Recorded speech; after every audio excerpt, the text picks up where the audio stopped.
What's good, y'all? Welcome to another episode, and today we are talking about cars that look slow that are actually fast.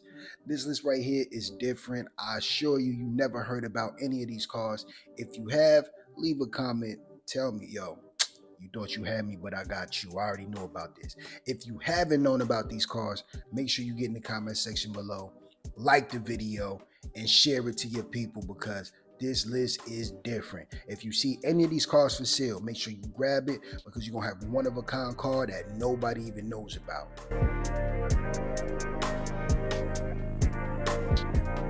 So of course, before we get into this video, make sure you check out lowesalesapparel.com. Get your merch, get your t-shirts, get your hoodies, get your hats, get your shorts, whatever you need, I got you covered. Of course, if you support the channel, make sure you look good while you're doing it, get what you need, and stun on everybody who don't know nothing about the channel or the merch that you get, okay? But let's get into this video. Number one, that would be a 2008 to 2009 Saab 97X Aero. This came equipped with a 6-liter V8, 390 horsepower, 400 pound-feet of torque. 0 to 60, what we talking? 5.9 seconds. So this right here is different, y'all. If you ever seen this on the street, you probably thought nothing of it. Now, mind you, this engine comes out of a Trailblazer SS. You may know about that car. This right here was its brother that looked a little, let's say, fancier than the Trailblazer did, but was actually a super sleeper.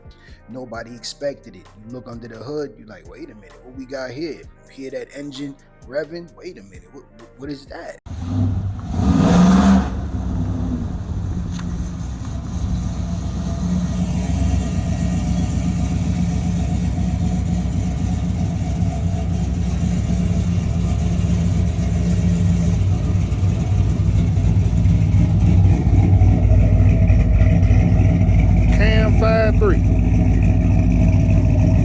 What you got in there? You feel me? This is definitely that car that definitely caught people by surprise.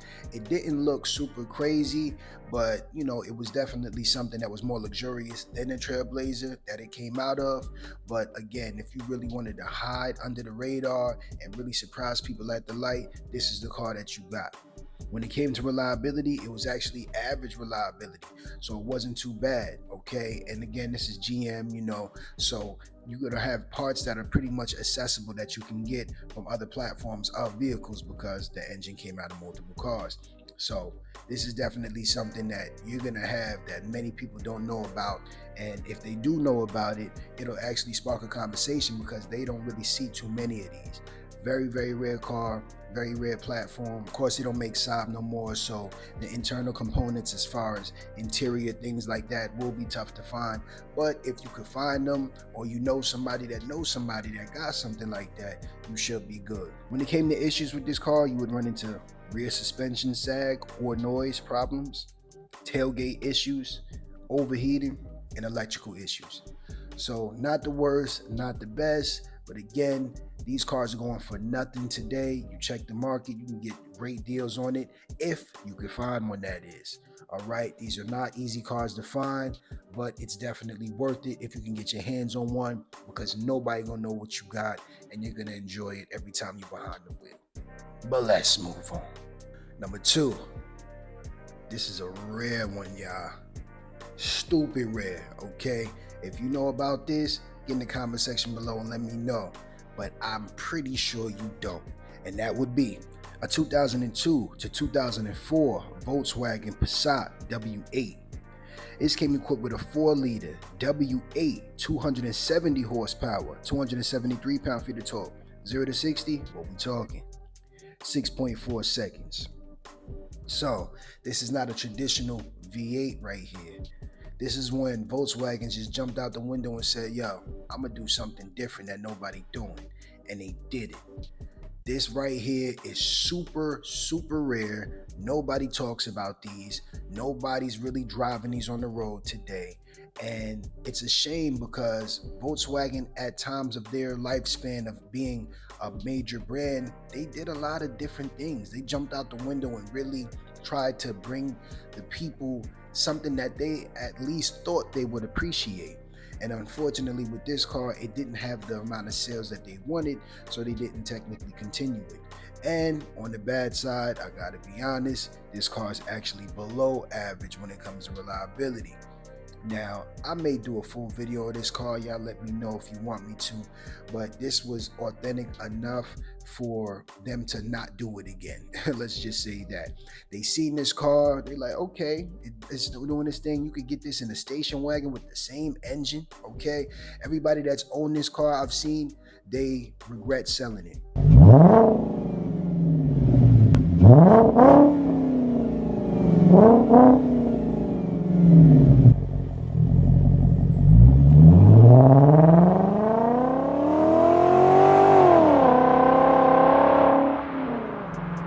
They knew it came with problems, but a lot of people say as long as you stay ahead of it, it should treat you right, but you're still going to run into issues. But again, just to know that when you're behind the wheel of this, nobody nowhere is going to be having the same car that you have. Okay, so that's definitely something that's going to stand out if you could get your hands on these, but these are super, super rare, y'all. When it came to issues, you would run into cam tensioner problems, transmission issues, electrical issues. And believe it or not, although it's a Volkswagen, it was very expensive to maintain. Now, you know, me and Volkswagen, we have history. And Volkswagen is technically usually expensive to maintain, but not super expensive. This one in particular was super expensive with the whole W8 platform. And it's pretty much no different than how they do the W16. You know, they just put two VR4s together and they made a W8. So it's definitely a different way to make a V8 or put a V8 in the car. So just the way that they did that and they designed it, it wasn't to the best of the capabilities that they could potentially have done, but it was still different enough to be authentic, different enough to be rare, and just to be a rare gem that you could potentially get in and just have something that nobody got. If you're good with a car, I think you should be okay with it, but again, you will still run into problems, so just make sure you're prepared for that. Number 3, it's also a rare one, y'all, but I feel like y'all may know about it, and that would be a 1991 to 1992 GMC Cyclone. This came equipped with a 4.3 liter V6, 280 horsepower, 350 pound-feet of torque. 0 to 60, what we talking? 4.6 seconds. So this right here of its time was the fastest truck out. This car was matching up with supercars, killing them. It actually beat a Ferrari 348 TS at one point in its lifetime, okay? This car was a 6-cylinder, but it packed a punch.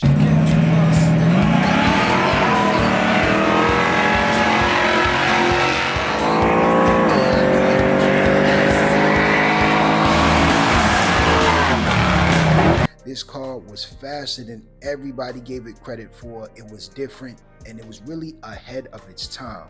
Today, we are getting vehicles and trucks that are fast and are capable of competing with very fast sports cars. Not necessarily supercars unless they go crazy with the aftermarket support, but cars are coming from the factory, or trucks are coming from the factory that are still very fast that can compete with sports cars.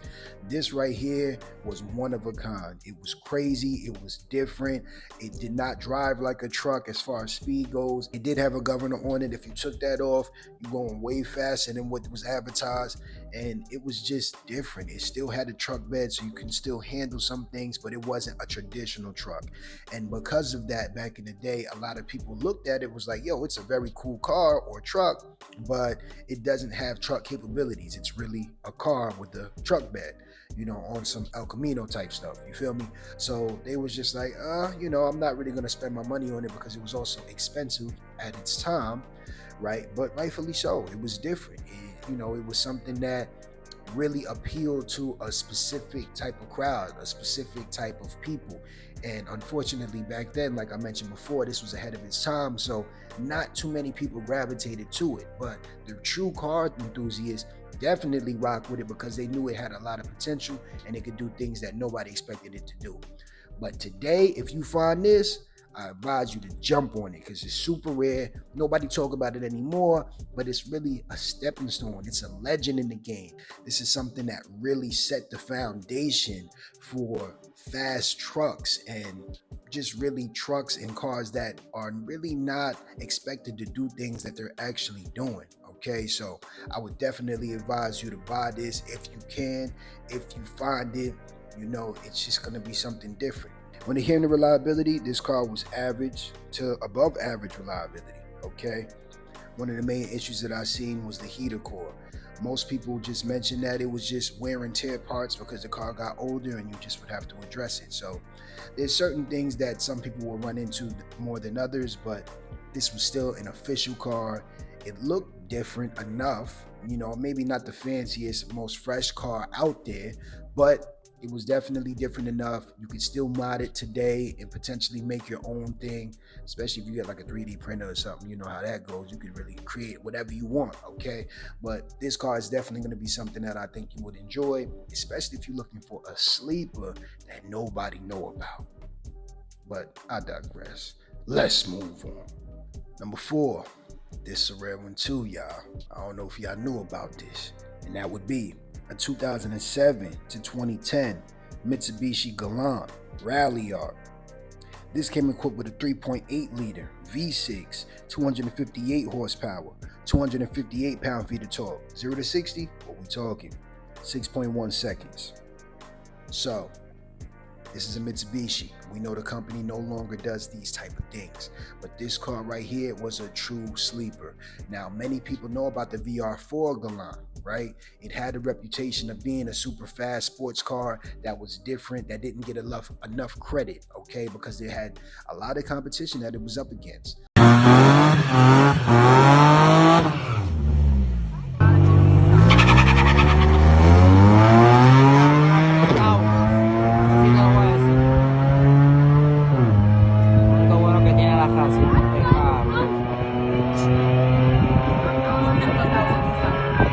This right here, by this time this came out, nobody knew about it, and unfortunately it wasn't technically better than its competitors, so it really didn't sell that well at all. But if you see it today, it's still something that the brand of Mitsubishi no longer does, so it's rare. It's a rare gem, and many people don't know about these because they also made 4 cylinders in this car, in this engine configuration. They would make a lot of 4-cylinder cars. They really strayed away from the 6 cylinders, which this 6-cylinder is the same engine that came out of the Eclipse GT, which I also own, which I really appreciated it. This car has a lot of torque steer. It'll burn the tires up first, second gear, and then really just be moving, okay?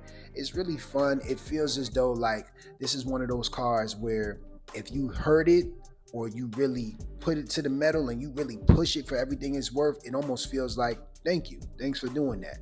But in some cases, it's really setting you up for failure because sometimes things will go wrong.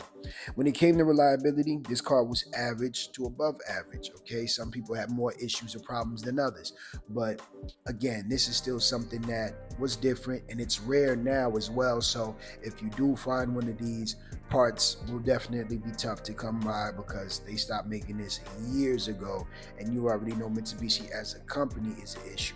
When I had my Eclipse, there was multiple parts that I could not get because they don't make them anymore. So that's definitely something that you really want to be in tune with and understand, because if you do jump into this, if you need something major, you may not be able to get it fixed. When it came to issues that you would run into is the transmission oil cooler pipe, vacuum leaks, and electrical issues. So not the worst, not the best like I mentioned before, but definitely different enough to look like a sleeper, to be something that nobody knows about, and to be quick as well, okay? So if you see that, and maybe you are a Mitsubishi guy, maybe you have connections to a lot of different parts that many people don't know about, I say jump in it. But if you really don't want to be looking too hard for parts that's hard to find, maybe don't do it. But let's move on. Number 5. This ain't rare, but I just feel like it doesn't get enough credit, and that would be a 2013 to 2019 Cadillac ATS 3.6 liter. This came equipped with a 3.6 liter V6, 321 horsepower, 275 pound-feet of torque. But in 2016, they upped it to 335 horsepower, 285 pound-feet of torque. 0 to 60, what we talking? 5.4 seconds. So this right here is a little pocket rocket, y'all. And a lot of people don't really mention these. Now, way back in the day, I had a video where I talked about the 2-liter turbo Cadillac ATS, which was official, okay? And I also covered the ATS V, which is a favorite, not only on this channel, but to me as well. But this one right here was the less tuned version of an ATS V with the V6 engine in it. That was actually fast, okay? This is really putting down 335 BMW numbers. And a lot of people really don't mention this car when they talk about little pocket rockets, or they talk about sports cars that are actually budget friendly, that you could actually get into. This car by no means is expensive, okay, to get into right now. You can see a lot of these cars on the market and they kind of just go under the radar. A lot of people buy the 2 liters, a lot of people get the bigger body, the Cadillac CTS with the same engine in it. But a lot of people overlook this ATS with the 3.8 liter in it. Why? I'm not sure, okay? But this car right here is definitely going to be a car that's fun. It's going to handle well. It pretty much has all the interior technology that you need, and the things that it doesn't have, you could potentially get aftermarket support for it and be okay with it, all right? It looks good inside and out. It's not a car that screams, yo, I'm super fast. Why? Because you know there is a 2-liter turbo out. So when you see that, you just think, all right, you know, it's not too fast, but the 2-liter turbo was decently fast, okay? That car had over 270 horsepower. So this is a car that you just don't expect to move how it moves or handle how it handles, and it actually does it very well.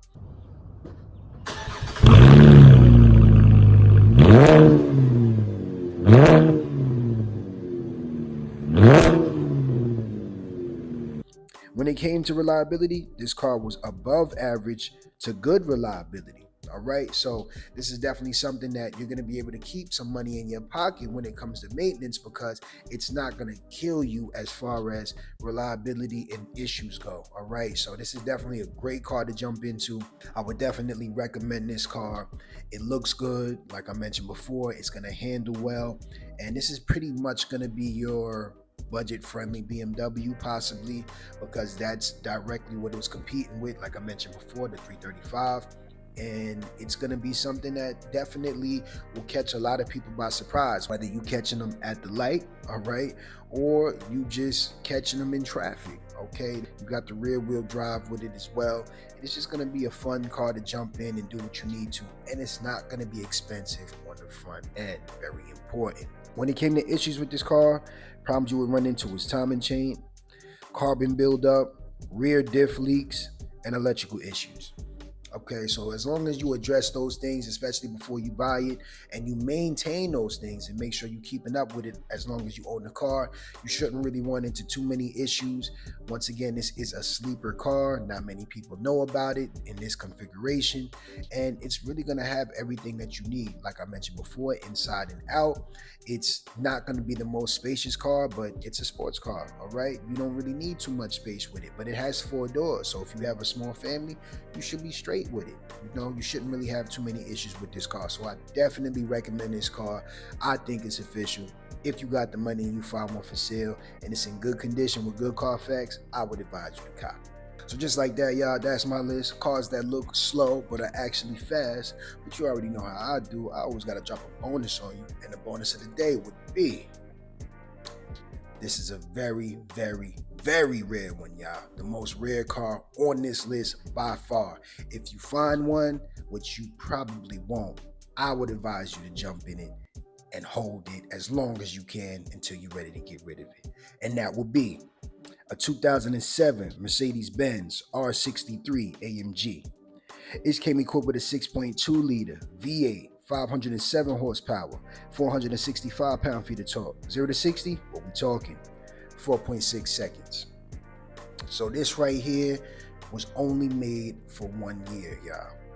And they made very, very, very limited numbers on this specific vehicle. This was a van that you can carry the whole fam in style and look good while you're doing it.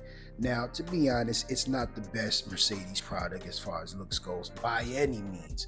But when you got this configuration with the AMG, it definitely did look more sporty and it looked more enticing. Like, let me jump in that. Let me see what that's about, okay? You probably won't see this car on the road. And if you do see it, 9 times out of 10, you're going to want to have a conversation with that person because obviously they know something that you don't and they really plugged in, okay? I would advise you to speak to that person. This car is super rare. It's very fast, very fast.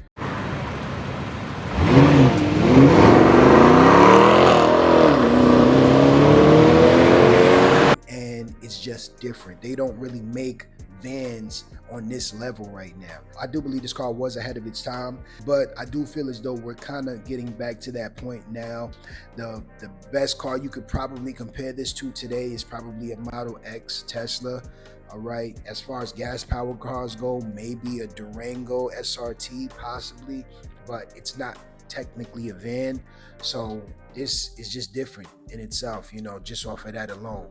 And it was unfortunate because they only made this for 1 year, so nobody really has it, and it was super limited numbers when they came out with it. When it came to reliability, this car was average reliability, but when you did run into issues that you would run into is the crankcase breather valve, the cooling system, the airmatic suspension, and electrical issues. So it is a Benz. You do know these issues will cause, so definitely keep a bag on the back end to be able to be prepared for these issues when they do arise. But once again, this car right here is super rare. If you do buy it and you have it maybe, let's say 6 months to a year, maybe 2 years, and you don't put too many miles on it, this is definitely going to be something that you could sell and 9 times out of 10 get your money back and or possibly make profit. Why? Because this car was super limited, super rare. Nobody has it, nobody talks about it, and I definitely think if you do find it for sale and it's a decent price that actually makes sense for you, I would advise you to jump in it. But just like that, y'all, that's the video of the day. If it was up to me, what car would I go with? It's tough, y'all, but I don't know. I might have to jump in that R63 AMG just because it's super different. It's just different. But I'm not mad if I had to cop that GMC Cyclone, or if I just jumped out the window and possibly got that Passat. I don't know. But the Cadillac not bad neither. All right, really, you can't go wrong with any car on this list. It really just depends on where you're at in life and what you really need. If you have a sports car, maybe you go with the truck. If you have a big family, maybe you go with the van. Or if you want just a bigger car, you go with the van. It just depends. But I think you can't go wrong with any of these cars on this list. I don't see nobody talking about any of these cars on this list.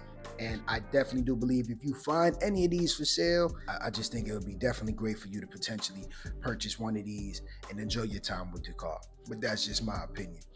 If y'all looking to tune your car, y'all looking to mod your car, make sure you check the link in my description. I got you covered, whatever you need. But without further ado, if you like this video, make sure you share, make sure you subscribe, and just like that, I'm out of here. Peace.